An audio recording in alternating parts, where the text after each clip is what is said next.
الذين اصطفى أما بعد.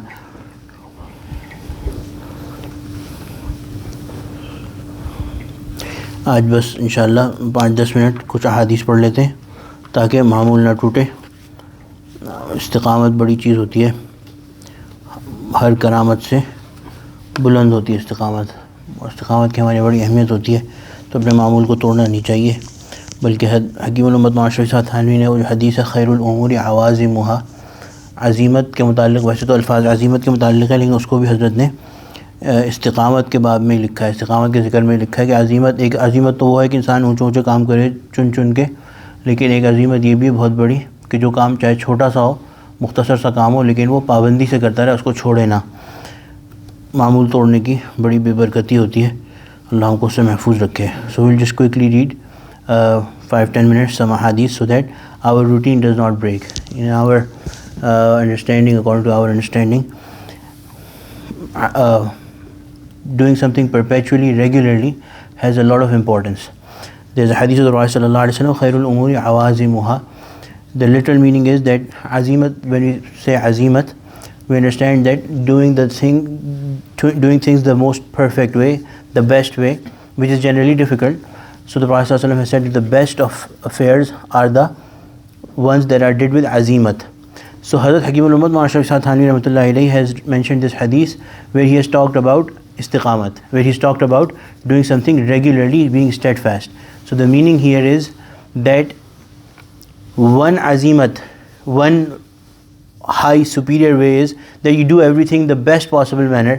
For example, you read total 18 rakat of Isha and all those things to the highest level. But another azimat or superior way is that whatever you do, no matter how little it is, you do it regularly, do not miss it.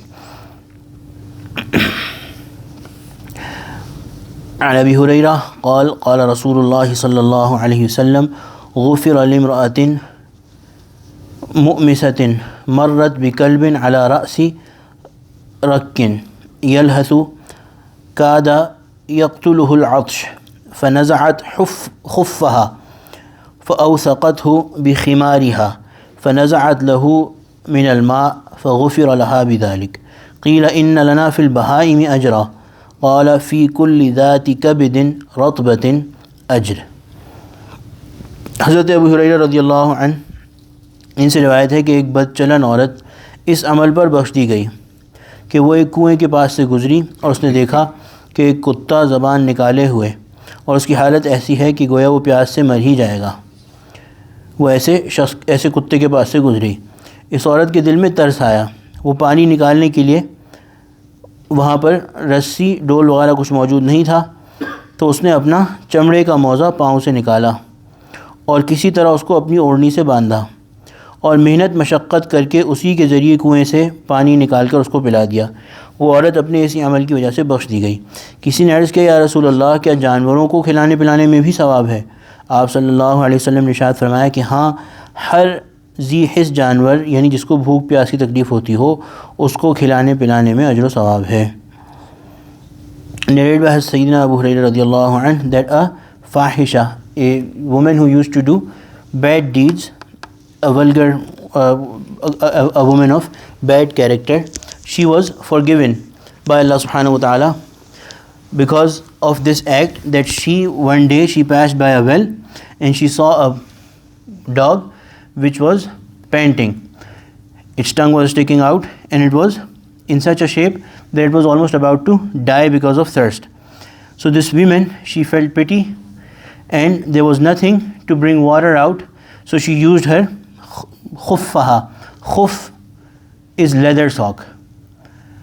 From this hadith we also get this hint that the Prophet ﷺ, there is almost 100 narrations from the Prophet ﷺ from different Sahaba about doing masah, passing your wet hand, wiping your feet with a wet hand when you are making wuzu over khuf.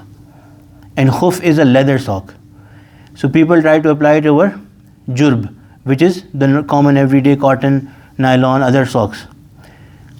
Now from this hadith you also understand that if khuf was not a leather sock, she would not have been able to bring water out into it, through it.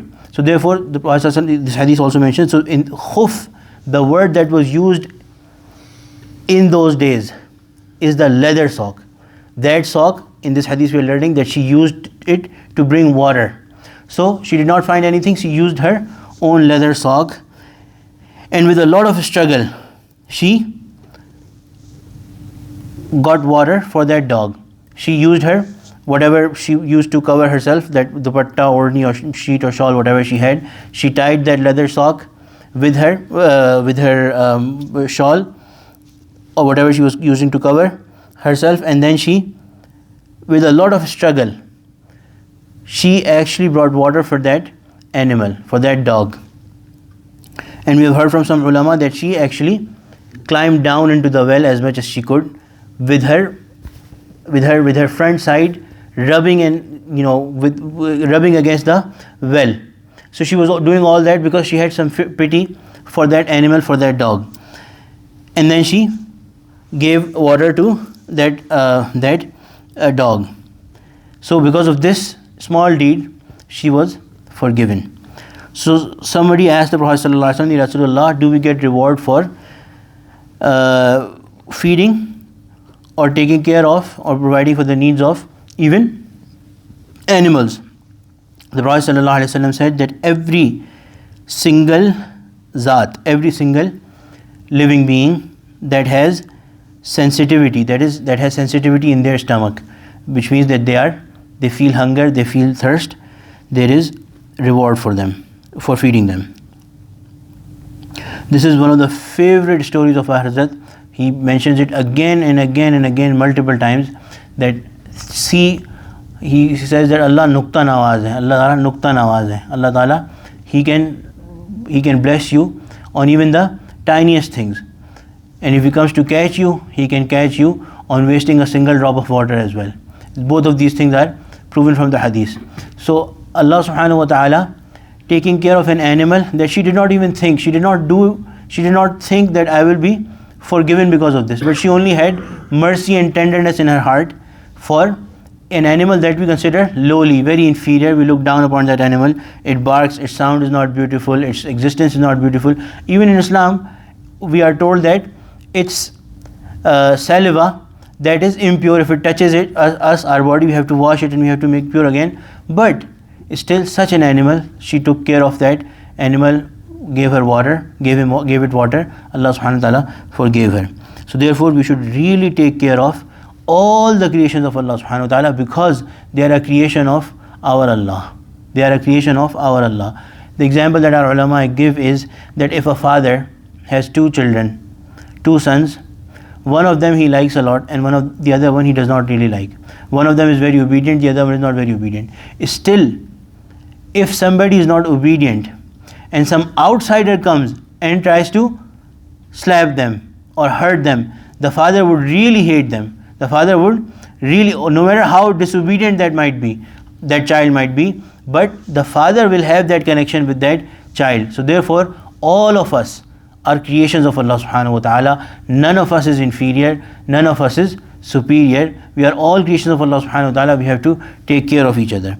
And Anas قال رسول الله صلى الله عليه وسلم ما من مسلم يغرس غرسا أو يزرع زرعا فيأكل منه إنسان أو طير أو بهيمة إلا كانت له صدقة. حضرت انس رضی اللہ عنہ سے روایت ہے کہ رسول اکرم صلی اللہ علیہ وسلم نے ارشاد فرمایا کہ جو مسلمان بندہ کوئی درخت لگائے یا کھیتی کرے تو اس درخت یا اس کھیتی سے جو پھل اور جو دانہ کوئی انسان یا کوئی پرندہ یا کوئی چوپایا کھائے گا تو وہ اس بندے کے لیے صدقہ اور اجر و ثواب کا ذریعہ ہو جائے گا.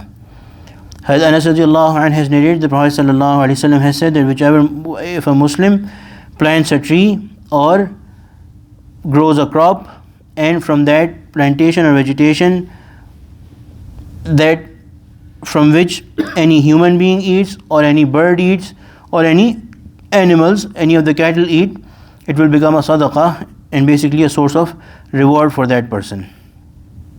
عن أبي هريرة قال قال رسول الله صلى الله عليه وسلم مر رجل بغصن شجرة على ظهر طريق فقال لأنحين هذا عن طريق المسلمين لا يؤذيهم فأدخل الجنة. حضرت ابو ہریرہ رضی اللہ عنہ इनसे रिवायत है कि रसूल अकरम सल्लल्लाहु अलैहि वसल्लम ने इरशाद फरमाया कि अल्लाह का कोई बंदा किसी रास्ते पर चला जा रहा था जिस पर किसी दरख्त की एक शाख पड़ी हुई थी, यानी ऐसे रास्ते में पड़ी हुई थी कि उससे गुज़रने वालों को तकलीफ़ होती थी। तो उस बंदे ने अपनी जी में कहा कि मैं इस शाख को यहाँ से अलग करके रास्ता साफ़ कर दूँगा ताकि बंदगान खुदा को तकलीफ़ ना हो। फिर उसने ऐसा ही किया तो वो अपने इस अमल की वजह से जन्नत में भेज दिया गया। Sayyidina Hazrat Abu Hurairah radiallahu anhu has narrated that the Prophet sallallahu alaihi wasallam said that a slave of Allah was going on their way, and on the way they found that there was a branch or a twig of a tree that was on the way. So it was becoming a cause of trouble or difficulty for the wayfarers, for the travelers. So he thought to himself that I will remove this from here so that it becomes easy for the creation of Allah subhanahu wa ta'ala. And he did so. Allah subhanahu wa ta'ala, because of his deed, this deed, Allah subhanahu wa ta'ala sent him into Jannah.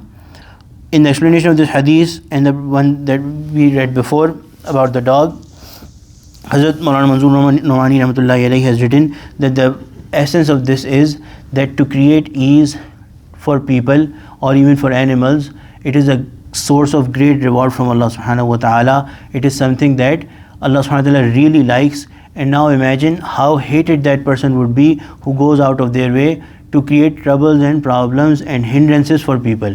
That, may Allah subhanahu wa ta'ala protect us.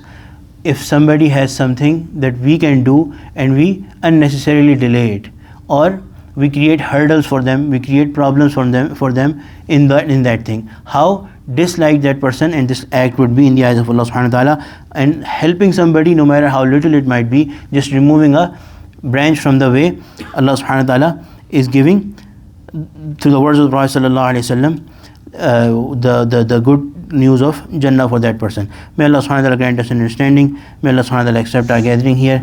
May Allah subhanahu wa ta'ala give us istiqamat, and may Allah subhanahu wa ta'ala make it easy for us. From what I have learned from my Shaykh through many experiences as well, that when some challenging time comes, and challenges are of different kinds, we have challenges inside where we have to do something and we don't want to do it, or we have challenges from outside when there is, for example, the weather is bad, or we have challenge in our family or something else. We should do two things. Number one, we should never be bold, we should never be courageous. We should keep on asking Allah subhanahu wa ta'ala for respite and ease. But when the challenge is there, at the same time as we are asking Allah subhanahu wa ta'ala for ease, we should also try our best to do that thing. We should also try our best. For example, you are sick and then you've read those hadiths that it is also a blessing from Allah subhanahu wa ta'ala, and it is expiation of sins, your sins are wiped away. All of that is true. But still, on our part, we will keep trying our best to do the things that we used to do. For example, we used to come to the masjid, we'll keep on doing that. We have to pray, we'll keep on praying that. We'll keep on doing those farais constantly, but on the same time also we will keep on asking Allah subhanahu wa ta'ala for respite and ease. If we leave any of these, we are wrong. Even this last Monday we were reading that the perfect love, Hazrat Hakim ibn Umar has written, the perfect love, a sign of perfection of love is that love does not make you stop doing what you're supposed to do. If your love overpowers you in such a way that you stop doing what you're supposed to do, then it is imperfect love. It is imperfect love. It is not a perfect state. The perfect state is that you keep on doing what you're supposed to do, but also keep on asking Allah subhanahu wa ta'ala for respite and ease. May Allah subhanahu wa ta'ala grant us understanding. Ameen ya Rabbal Alameen. ربنا تقبل منا إنك أنت السميع العليم وتب علينا إنك أنت التواب الرحيم. لا إله إلا الله الحليم الكريم. سبحان الله رب العرش العظيم والحمد لله رب العالمين. نسألك موجبات رحمتك وعزائم مغفرتك والغنيمة من كل بر والسلامة من كل إثم. لا تدع لنا ذنبا إلا غفرته ولا هما إلا فرجته ولا حاجة هي لك رضا إلا قضيتها يا أرحم الراحمين يا رب العالمين. وصلى الله تعالى على خير خلقه سيدنا ومولانا محمد وعلى آله وصحبه أجمعين. آمين برحمتك يا أرحم الراحمين.